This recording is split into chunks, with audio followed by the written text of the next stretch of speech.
So, ito yung dagdag sa pagba-vlog ko. So, i-insert ko siya sa pag-edit nitong vlog. Siyempre, kapag napanood nyo, nakakain ako, siyempre napapanood nyo, nakalsa. Alam ko kasi na may mga nag-iisip din, ay nakalsa, parang walang respeto sa kumakain, di ba? So, i-voice over ko sana tong boses na ito. I-try ko sa first time in history, pero hindi ko ginawa. Gusto kong ako mismo ang magbabla, makikita ang mukha ko na magsasabi na, kapag nakikita nyo diba nababla ako na kumakain ko, nakalsa yung paa ko, alam ko naman na kailangan mong rumispeto eh. Kasi bawal talaga yung nakataas ang paa kapag kumakain. Pero alam nyo kasi, may mga tao kasi nakasanayan nilang tumaas ang kanilang paa kasi yun ba yung, pero kailangan dapat rumispeto sa ibang tao. Kapag nasa ibang bahay ka, dapat aware ka sa sarili mo.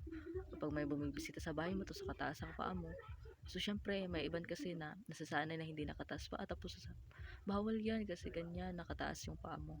Pero ako kasi sa ibang bahay hindi ako nakataas ng paa. Alam kong rumispeto sa hindi ko bahay at sa bahay, pero kahit na may bisita sa bahay, hindi ako nakataas kumakain ng paa. Kasi alam ko na bawal siya iba kasi kapag ibang tao nakakakita. So nakasanayan ko na kasi na tumataas yung paa ko kapag yan dito sa bahay, kapag pamilya ko lang yung kasama ko kasi nakasanayan na nilang makita. Pero sa ibang tao, hindi ko ginagawa yun kasi alam ko na hindi okay yun. Pero dahil nakasanayan na ng pamilya ko, wala na silang magawa. Pero dapat aware ka pa sa ibang tao na kasi, alam mo naman, di ba? Mahirap talagang yung iba't iba kasi ng tao eh, kaya hindi natin sila malitahan. So ayan lang guys. Syempre, dagdag na sinabi ko na to sa mga na-vlog ko habang kumakain ako.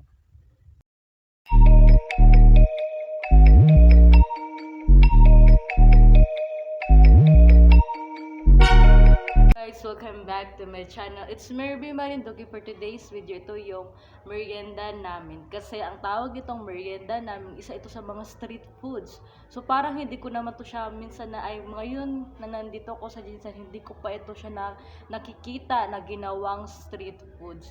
Pero nung bata ako, ito yung kinakain namin na street foods. 5 pesos lang yung dati. Hindi ko alam mo yung araw, yung buwan na, yung month na, yung year na ito.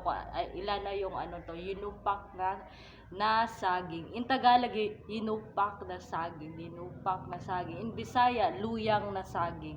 So since birth, ang alam namin sa Bisaya, luyang na saging. So sa mga hindi pa alam itong yinupak na saging, yung Bisaya, luyang na saging. So ito yung pagluluto kung paano gawin at syempre kung ano yung itsura na linupak na saging. Watch this video.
guys, sa panood nyo na talaga ito inupak na saging in Tagalog, in Bisaya, luyang na saging. So ayan guys, so ayan, thank you so much for watching. See you sa aking next vlog. Bye!